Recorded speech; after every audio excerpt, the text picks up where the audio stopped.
Convero ini gua pakai untuk taksi online sama travel ke arah Jawa guys.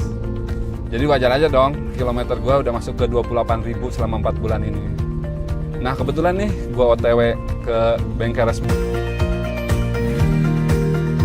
Untuk servis pertama kali itu 1000 km. Jadi ternyata setelah saya mengamati dari tim mekanik tersebut itu mereka udah pengecekan secara profesional udah dari A to Z dan hanya butuh kurang lebih 30 menitan dan mobil saya udah selesai.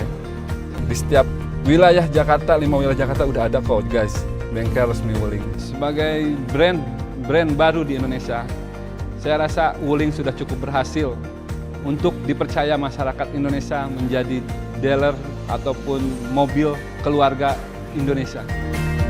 Sebagai pemilik, sebagai owner, saya merasa tenang untuk servis dengan tentunya satu, harga ekonomis. Wuling luar biasa, saya puas memakai Wuling. Wuling, saya puas.